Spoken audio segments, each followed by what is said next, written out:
The following program is suitable for general audience of any age.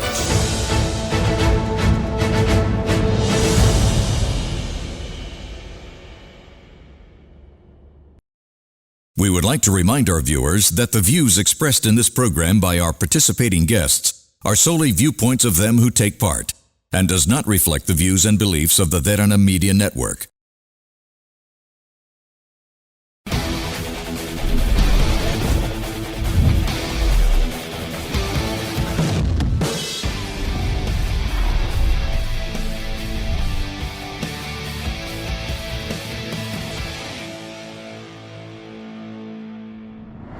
Hello and welcome to a brand new episode of Gen XYZ on other Derana News channel, and we are here currently, if you're wondering where we are, at Barista in Mullaria with a very special guest today. Our topic is about dance movement therapy and why it's relevant to talk about within the youth. Today we have with us Ms Rangi Fernando. Thank you so much, Ms Rangi, for being a part of the show. Who is a consumer research specialist and also a corporate wellness expert, while also founding her very own place company called Sync and Move, and we're here to talk about her life, and how we can use dance movement therapy amongst the youth, and how we can promote it rather, because it's actually quite a niche topic in Sri Lanka as of right now.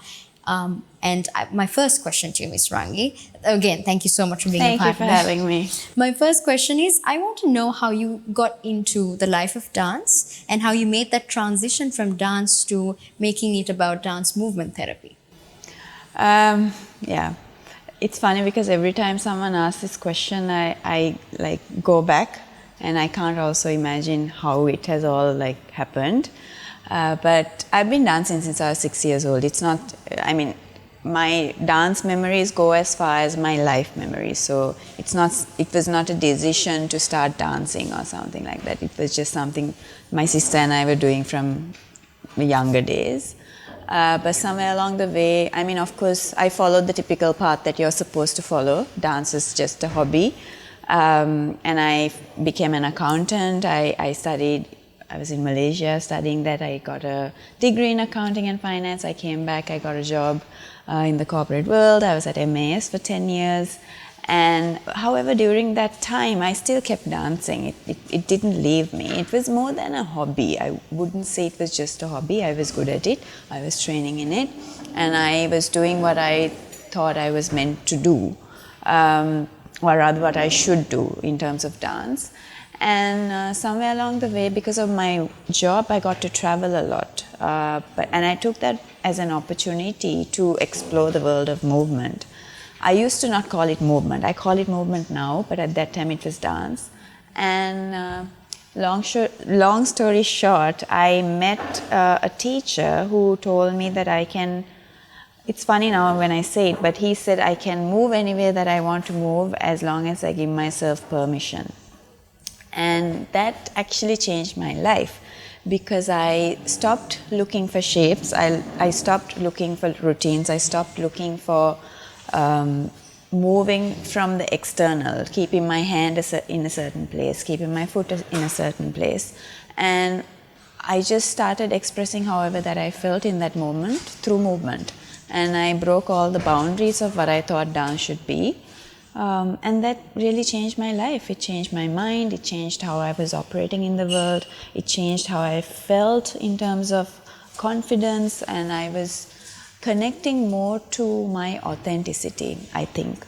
And was it more like freeing and not, it felt like you were not being constricted to one square and one box where you have to dance like a traditional dancer? Yeah, and people didn't understand what I was doing. I think to date, a lot of people don't understand what I'm doing. Sometimes I don't understand what I'm doing.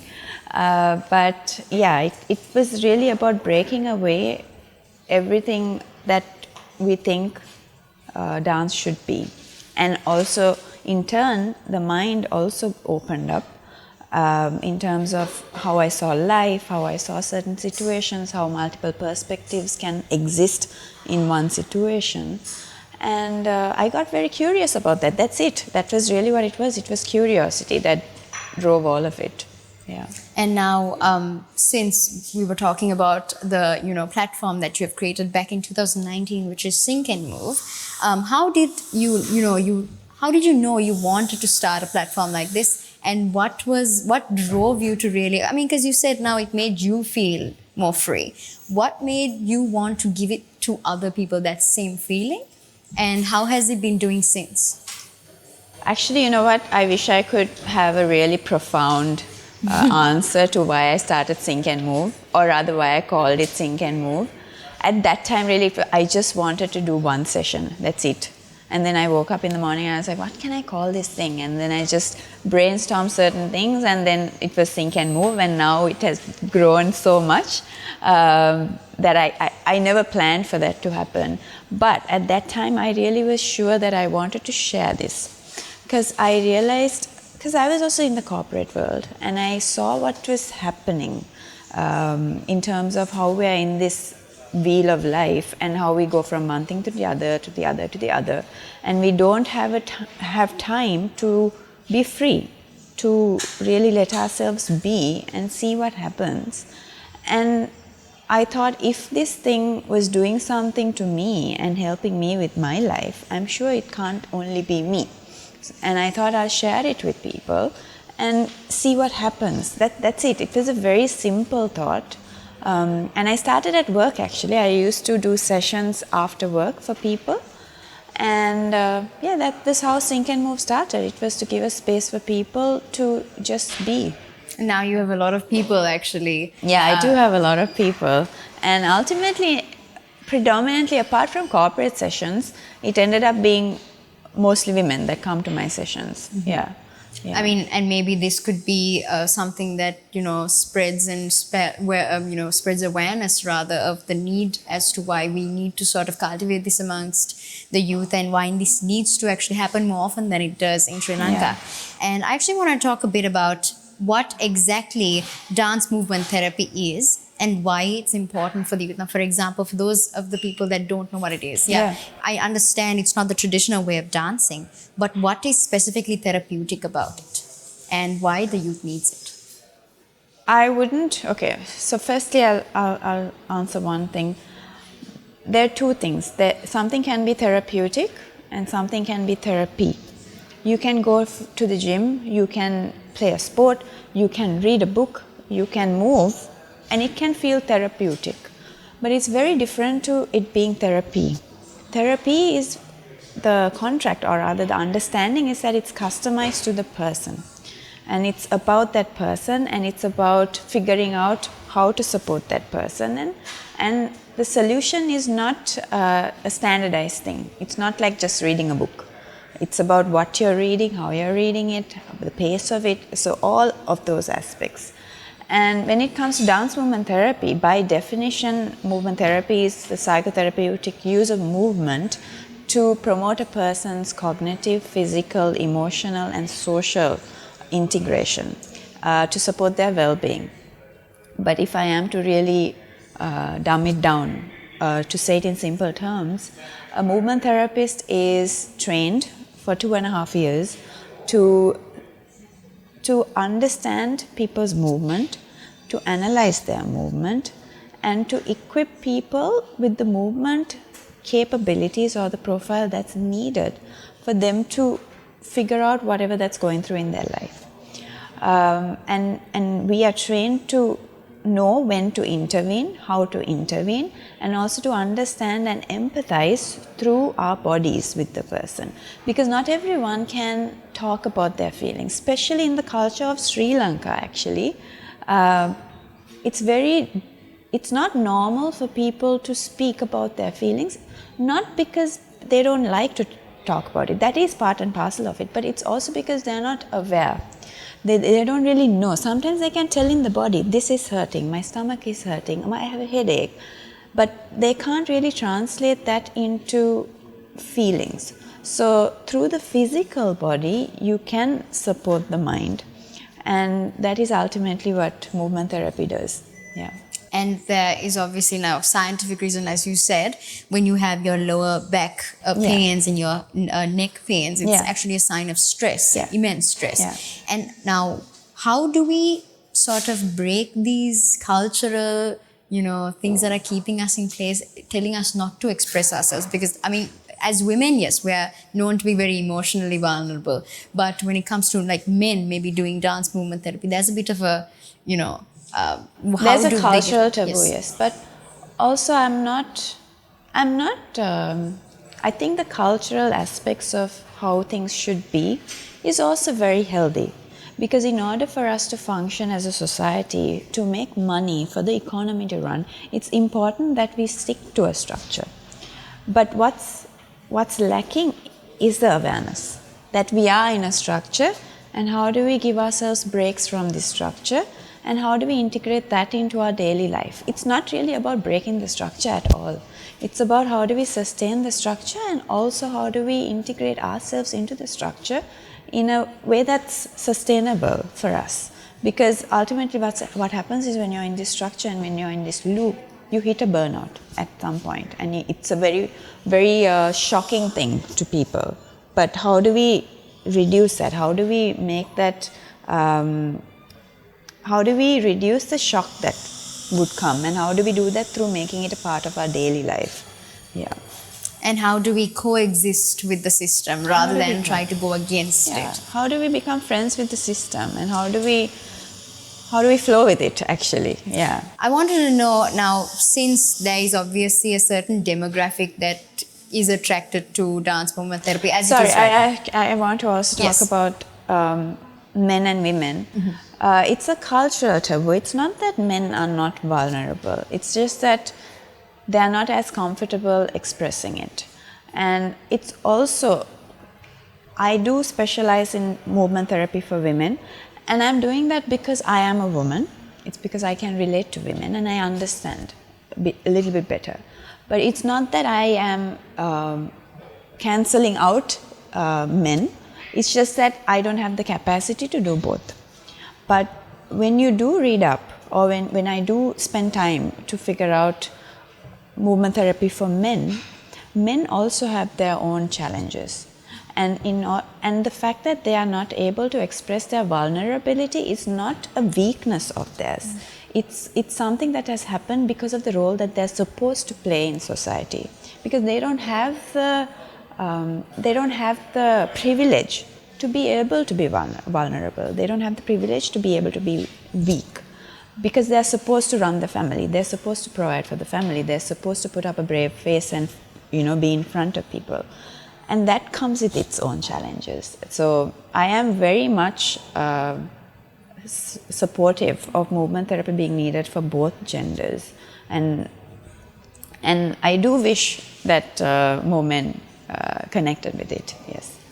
And I wanted to ask now, because obviously not only culturally, but when you take an educational approach to it as well, it's quite limited. In our syllabus, our vocational skills are not very, prioritized. We're constantly told to memorize things. And, how do we maybe inculcate not only dance movement therapy, but maybe other forms of it, right? In school education, in our syllabi, how can we do it? I think it's a matter of making it normal from a very young age. Just like how it's normal for us to do exams, how it is normal for us to memorize things.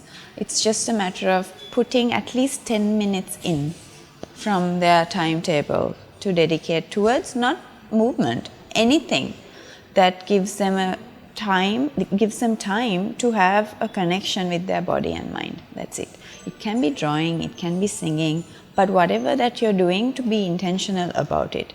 And to be very honest, I am not sure whether youth will understand the benefits of it, but I do think if you do inculcate these things as normal from younger days, I do think we will have a healthier society. I wish, I hope. Yeah. And it's something that I think we can all try to, in our own little ways. Maybe not in a school level, maybe as a family. We have that time where we, sort of connect, where we, bond. Because anything rather can be therapeutic. Yeah. And it's also about educating or arming people with information. That's it. Because what happens mostly, from the clients that I get at least, they get very scared when they're sad. They get very scared when they're having a low. But what's important to know is that highs and lows, sadness and happiness, it's all normal. You're supposed to have these feelings. You're not supposed to cut short sadness. You're supposed to let yourself feel it, but also know how to feel it in a healthy way.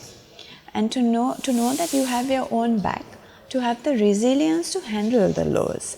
I think that's what it is. If you arm people with tools to handle the lows, then it's a matter of knowing I have my own back, it's fine. I'm going through a low, it's normal, it's okay in life to go through a low. The low is not going to be permanent. And this is how I handle my low. These are the tools I have, the resources I have when I feel low. I think it's really about building this emotional awareness and intelligence in people and instilling tools to navigate through life, actually. Yeah. And yes, I think, and I want to dive more into how we can, sort of the relationship that Gen Z has with their body and how we can get them into this sort of thing, get them interested rather, and much more on the other side. But we have to head into a short commercial break. We'll be right back on Gen XYZ's Other Derana News channel. We'll be right back.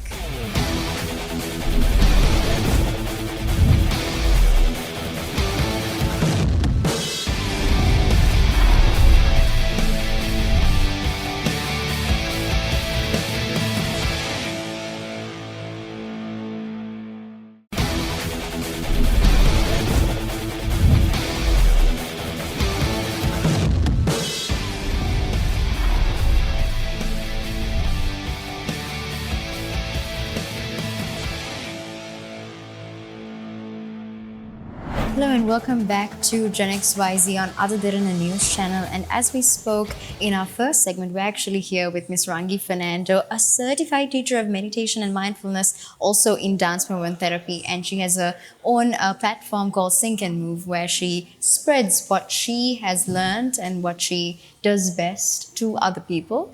And it's again wonderful to have you, Ms Rangi. I want to continue on a different line of questions actually, and I want to talk about, now, since we spoke about how people know that they feel bad, but they don't know how to put it out. They know that they're feeling emotions. They don't know how to react to it, how to deal with it.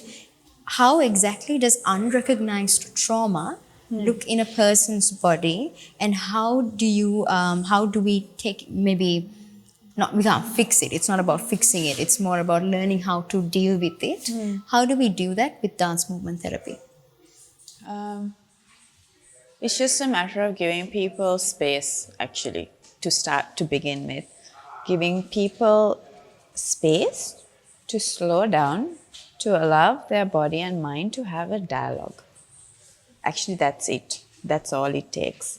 I know I studied it for 2.5 years, but of course, those are tools to use for deeper things. But if you really simplify everything, it's about giving people space to slow down. And it takes a lot to slow down. Because you might think you can fake it. You can come in and you can slow down. And it's not really about slowing down in terms of movement. It's really about slowing down your nervous system and slowing down your thought process and taking off the pressure that you might have on yourself. And when you do slow down and you create space for your body and mind to have a dialogue, then your body feels at ease to release whatever that's within.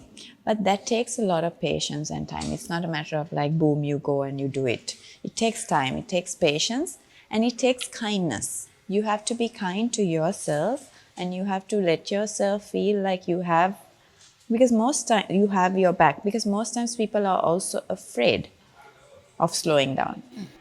Because when you slow down, you're suddenly hitting a low. You're suddenly feeling things. So people don't want that. So you have to feel like you have your own back and also tools, so that when the trauma is brought out, you know you're okay.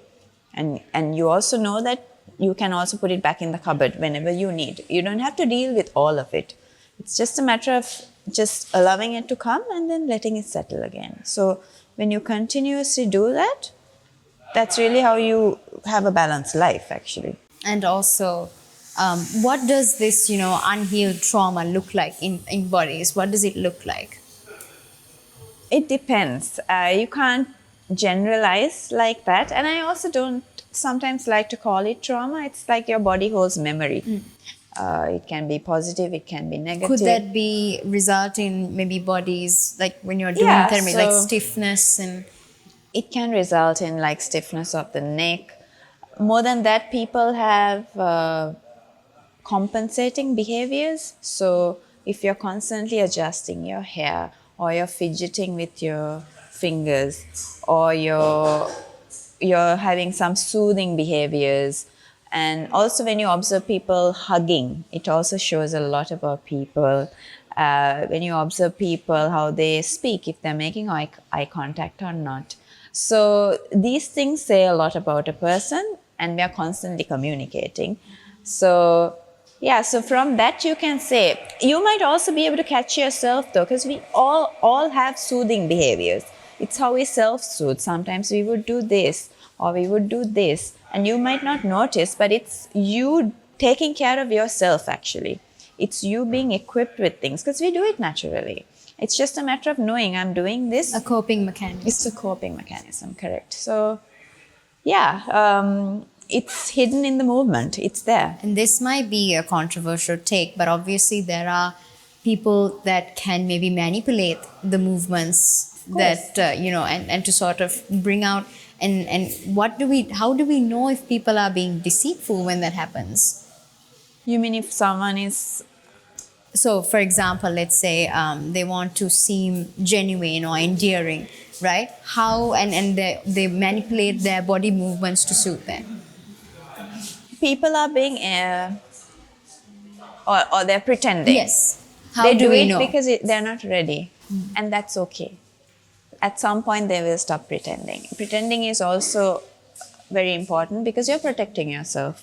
So that means you don't feel safe enough to bring out the genuine feelings, and that's okay. And as a movement therapist, you also can't like force it out of people. You can't. You have to meet them where they are. And if where they are is about pretending, that's okay. You might take 100 sessions before you come to the 101st one where you suddenly figure out something. But that also might be very like in milliseconds, and then you go back to pretending. And that's okay. And I think maybe we can all learn a bit about how to get out of these habits, maybe of like you said, it's not really bad to console yourself internally. It's very healthy. And it's also about, some people don't have it. So some people don't have the coping mechanisms. So it's also, as a movement therapist, my job is also to instill coping mechanisms in them. So when I say equip people with tools, it's coping mechanisms that I'm instilling in them. So now for someone that maybe isn't aware of what you do in your platform Sync and Move, or anything really about dance movement therapy, what are some easy steps that everyone can maybe do at home, like that takes 10 minutes, something to maybe, like you said, 10 minutes out of the school period, school timetable could also, what can they do, something that everyone can do? I mean, it's very simple. I would say wherever you are, whether you're seated or whether you're standing, you come to awareness of where your feet are. So you connect to your senses, apart from your sense of sight. You can close your eyes and you can connect to how the floor feels against your feet, how the clothes feel against your skin, how the air conditioning or the fan feels against your skin, the wind of the fan, and what you can hear, and not just one layer, how you can go down to the layers of what you can hear, what you can smell, what you can taste. So that truly brings you to the present moment. And then going to your breath. Just checking with yourself, are you breathing fully? How do you know you're breathing? And are your exhales longer than your inhales? And you can also take time to count the breath. And also exhale a little bit longer than your inhales, because when you do that for some time, not very suddenly, but if you continuously do that, you're also sending a message to your nervous system to go into a state of calmness. And generally, most people have a very short breath. We have short breath. We don't fully inhale and exhale, and mostly our exhales are shorter than our inhales. So just connecting to the senses, connecting to your breath, and then connecting to your mind and setting an intention, and doing a reset of where how you feel.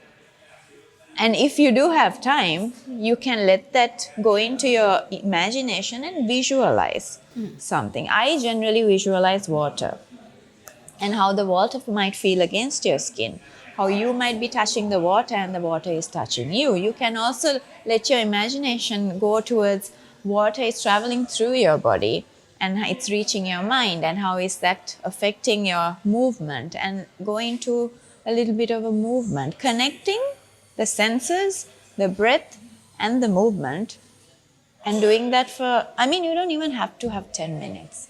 You can do that in 5 minutes.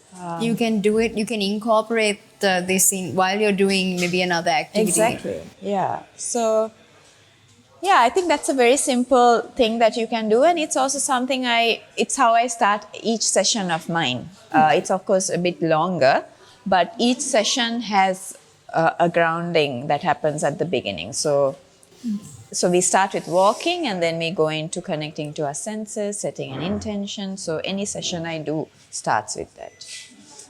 With anyone who wants to maybe join your platform, or are there any other platforms that might come up in the future, go down the route of dance movement therapy, how can they, get there? How can they get information that is necessary for it? Yeah, I'm in the process of building that up, but for now, you can send a message to Sync and Move and find out when the next workshops are, when the next intensives are, and you can register and come for that. I'm also launching something called Exploration Chat. It's only a chat, because I do get a lot of messages from people who want to learn a little bit more about movement therapy, practitioners of any form of movement wanting to a little bit more about movement therapy. So I get a lot of inquiries like that. So I'm trying to find a way to support these people. So they don't require movement, they just need to talk to me. So I'm kind of structuring that out so that they can have a chat with me. And apart from that, you just have to watch my social media, and whenever there's a workshop, I would advertise it, and you can register and come. But the only reason it's like this is because I'm not fully based in Sri Lanka at the moment. So when I do come back in March, I will have more of a structured way of doing it. Having said that, there will be a spotlight that's going to happen in October this year. So that's something that people can keep an eye out for. And also what happens is that most sessions and most workshops fill up really fast. And I'm trying to figure out how to navigate through that. Having more frequent sessions. Not necessarily, because I need to feel connected. And when I do have a lot of frequent sessions, I feel more like I'm going down a rat race and a machine. And I don't like doing that, which is why I don't have many sessions, because I need to be connected and I need to feel the love in order to hold space for other people. And I try to stay away from doing very regular sessions because of that. So there are things planned, and I know that it's difficult to accommodate everyone, but this year I'm hoping to do a little bit more frequently, just because I'm going to be in Sri Lanka. So yeah.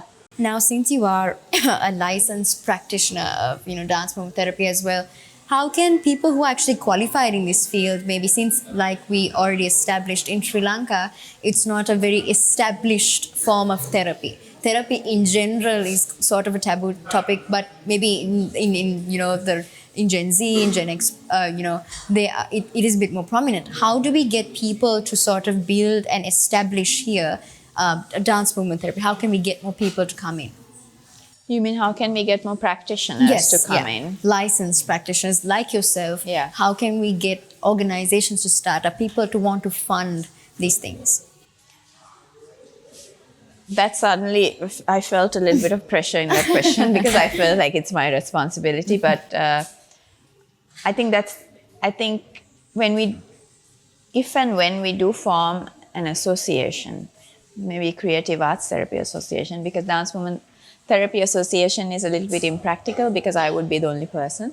But if we do form a Creative Arts Therapy Association and we form guidelines and we form a way to spread awareness about it and also affiliate ourselves with other institutions and associations, I think that's a good step forward to be able to form pathways for people to learn this. And honestly, leaving all that aside, you can just Google it. You can take charge because there's so much information available. I'm not saying you can Google it and start teaching or hosting therapy, but what I'm saying is a lot of people don't realize how much of information is out there to learn because if you're already a senior practitioner, there's nothing stopping you from learning a little bit more. You can bring in movement to your sessions. I don't see anything that's wrong with it. And you can learn about it online. You just have to go and search for it. And it is available. So sometimes I get a little disheartened when people ask me questions that you can just easily Google and find out. I feel like sometimes people also don't realize how much they can do for themselves. Is it probably because they don't trust the information that is available on the internet, so they would rather I actually feel like people don't do the due diligence. I actually do think so. I think it's also a matter of how things are working now, and this is just leaving aside movement therapy, but any social media personality. People sometimes message you almost like you have to give these things, can you tell this and this to me, and the way you type a message also is very important. And these are things that you can easily do on your own and do some due diligence and then reach out. That's fine. Because how did I learn about movement therapy? Is because nobody taught me. I had to go and find out the whole thing by myself. And that's also part and parcel of the full learning, that you have to work hard and discover it for yourself. Of course, you can ask people, but you also have to do your part. Yeah. And I think that's a very valid point, which I actually want to further dive into. You can't just do it for the sake of doing it, because I want to dive into a bit about how people think or new aspects to therapy, like dance movement therapy is a trend, it doesn't carry any real weight, how we can sort of, fight against that belief, how we can navigate myths surrounding dance movement therapy. And I want to get all into it, but we'll be heading into a short commercial break. And in case you're wondering where we are right now, we're actually at Barista in Mullairiyava, and it's an awesome place. We have some amazing food and awesome vibes here, so definitely come check them out as well. But until then, we'll be right back on Other Than a News channel. This is Gen XYZ. Stay tuned.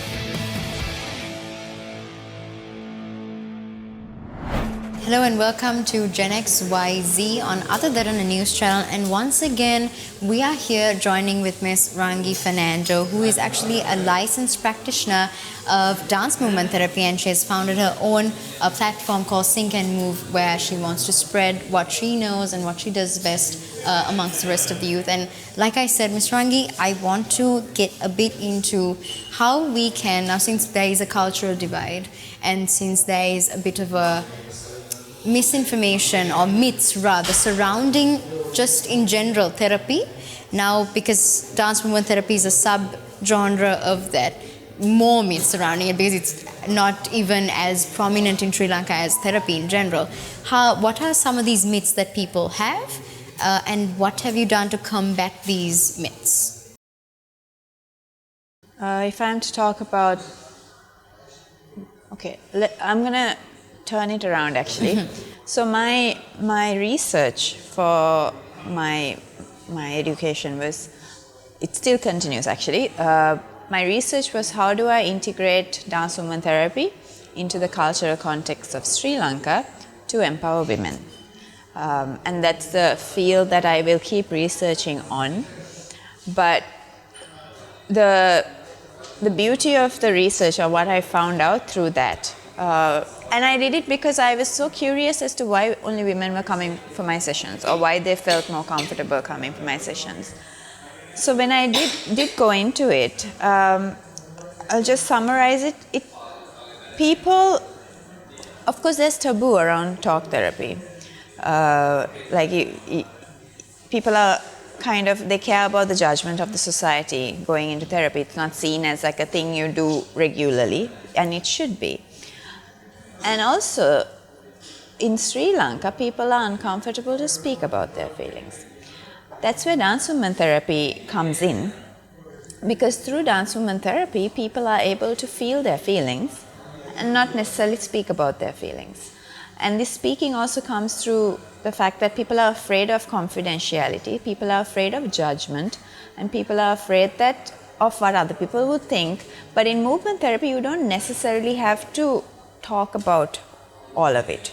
You can let yourself feel all of it, and you can say a little bit, and it gives a newer space for it. And also when it comes to women, movement and dance is a more feminine aspect of life. And women are also more inclined towards these types of things. So they end up coming for movement therapy, and also women find a space where they can kind of tell their families or their friends that they're going for a dance session. So they don't have to disclose that they're coming for therapy. And that also leaves away this judgment factor. So it gives a nice pathway and a clearer space and a clearer canvas to build through. So it's not really about change. The taboo exists. There's nothing you can do about it. But it's really a matter of, okay, how do we bring in other aspects of therapy? It could be art therapy, drama therapy, movement therapy, to support this, so that people also can go for talk therapy, but there are also these other avenues that you can explore. Yeah. And now, since you mentioned parents, right? Not taking away the cultural aspect of it, sometimes parents, because they don't understand the need for it, because they didn't have it back in their time, and they don't think, young people nowadays, you all think too much, they don't understand the whole concept of depression, of anxiety, things like that. How do we bridge this gap between, parents and the youth? How can maybe a youth who wants to explore dance movement therapy, or just therapy in general rather, get their parents to be supportive of what they want to do? I think it's just a matter of explaining it to them. That's it. And also maybe even if they're not supportive, it's a matter of taking matters to your hands and taking care of your own life. Because ultimately when your parents do see it benefiting you, then they will understand it. Because your parents want what's best for you, but they don't understand the benefit of it till they see it. So sometimes it's hard to make that generation understand, because they've lived that way their whole life.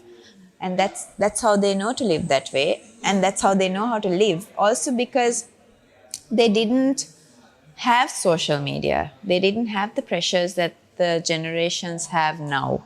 So they don't know what it's like to live in this form of time. So maybe take that expectation off. They don't have to understand. Mm-hmm. They may not understand because they haven't lived your life. So do what works for you. And when they see it benefiting you, then they will be happy for you. So it's more of a trust the process. Trust the process, then take matters to your own hands. Yeah. What if you need your parents to financially get you through, and you sort of have to depend on their approval of things? What if they're stuck in a situation like that? Because right now, if you look at the job market, the youth isn't in a very financially stable situation as well, where they can afford to live in their own apartments. So how can maybe youth that need to depend, like you said, they don't have to know that it's dance movement therapy. Yeah. They can just think of it as a dancing session. Yeah, I don't know how loved I am to say these things, but there's always a way. You can navigate through it. I'm not asking people to lie, but you can navigate through it if you're smart about it. Because sometimes you want them to understand because of your ego also. But you can also say it to them in a different way, in a way that they might kind of understand it. And then you go for it. Not everyone has to understand you. No, maybe take that off your shoulders and do what works for you and find ways to make it work, really.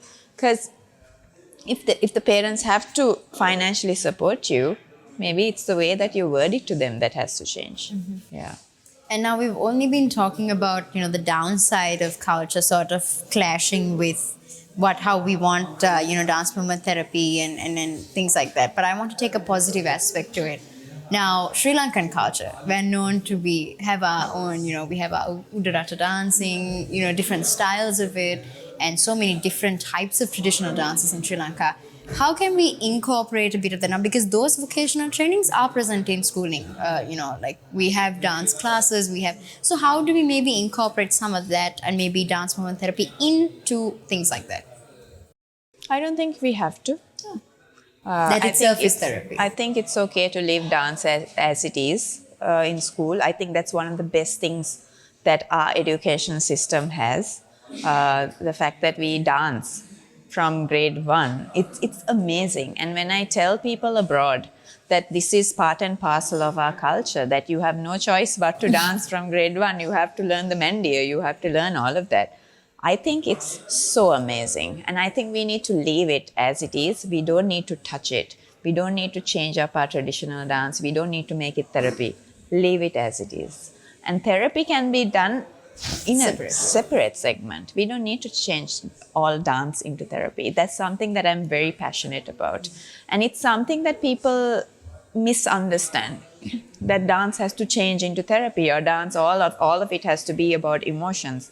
No, dance can be dance. Sometimes what I do in movement therapy can relate to something completely different more than it does to dance.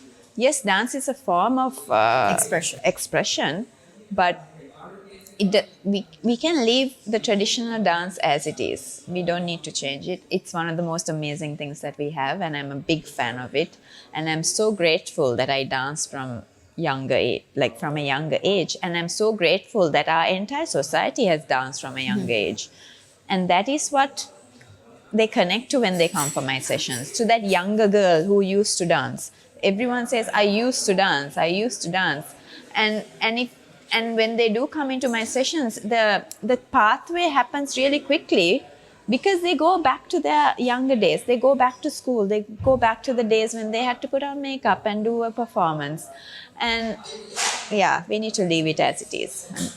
And another thing now, since we were talking about, leaving culture as it is, now there is another misunderstanding that I think most people have when it comes to dance movement therapy, is that it's a foreign concept. It's a Western way of thinking. Therefore, adapting to it is maybe taking on a Western way of thinking. What do you have to say about that? And the fact that it's a trend as opposed to, it being actually important.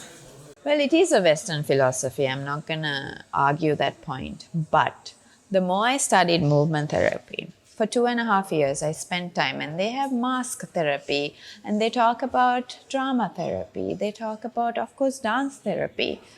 And the more I was reading up on it, including my Indian colleagues also, the more I'm just like, we have this. We've had this for years. This is what we have. We have mask therapy. We have Sunni mask, Devil mask, Kolam. We have all of that. And we also have the Kuhumba Kankariya too, the things that we have in our traditional setting. Each one of them have so much depth. There's so much intention behind it. It's just that in the Western philosophy of dance movement therapy, or whatever, that this is where colonization comes into play actually. They have learned from this and worded it in a very structured manner that's relevant to our society now.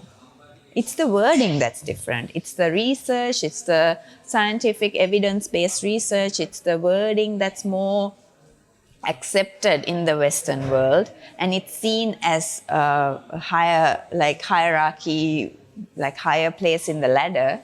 But actually we have all of it. We do. It's just that we haven't valued it enough. And that's very sad. And even for me to realize that, I had to go all the way to Germany and spend 2.5 years and then take time to realize what we already have. And also even my own education. I had to reflect back on the power that colonization has left in us. And my own surname being Fernando.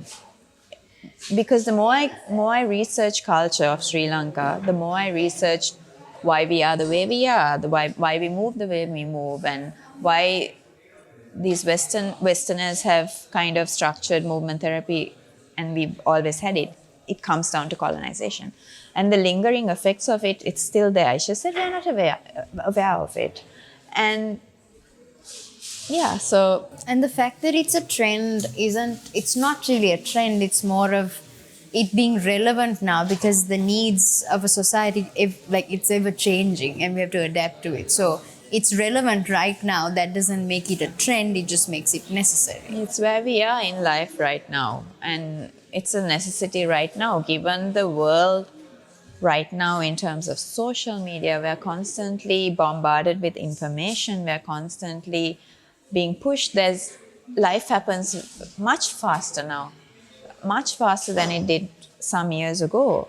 And these are very important conversations to have. And the reason why things have changed the way they have and the trends have come up in order to take care of your mental health and so on is because life is happening so fast. And people feel things, it's just that they have no time to feel it, they don't know what they're feeling, and there's so much information that we have. We don't need to know so much information. I don't think a human being can handle that much information. But it is where we are. And we can't fight to change that, but we can control what's within us to be able to cope with that. Mm-hmm. Yeah. And I think this conversation has brought out a lot of important facts about how we as individuals first need to fix the way we think, fix the way we, how we learn about, things that we want to pursue. Like, for example, when you said there are things that you can learn from the internet. You can, get into it yourself. You don't have to wait until some organization establishes itself here in Sri Lanka. You don't have to wait. Yeah. You can do it yourself. And I think this conversation has been very enlightening. Thank you so much, Ms Rangi, for being a part of this conversation. And I think the youth that is watching can finally take away, look, it doesn't matter if it's dance movement therapy. Like you said, it can be acting therapy, theater, whatever it is. And it doesn't even have to be therapeutic in it. It doesn't have to be therapy. It can be something else that you do that could maybe ease your tension. That could be a coping mechanism. Whatever it is, find your truth and find a way to deal with it yourself, because at the end of the day, you're the only person that matters. And if you want to send in your feedback, you can send us your feedback at feedback.adncenglish@derana.lk or via WhatsApp at 076-805-7933. And once again, we're actually here at Barista in Mulleriava. If you want to come checking out, they have amazing food and amazing vibes. Come check them out. And we'll see you next week, same time, same place on Gen XYZ on Ada Derana News Channel. Don't think about it, just move your body. Listen to the music, sing oh yeah, oh. Just move those left feet, go ahead, get crazy. Anyone can do it, sing oh yeah, oh. Show the world you got that fire. Feel the rhythm getting louder. Show the room what you can do, prove to them you got the moves. I don't know about you, but I feel better when I'm dancing. Yeah, yeah, I'm better when I'm dancing.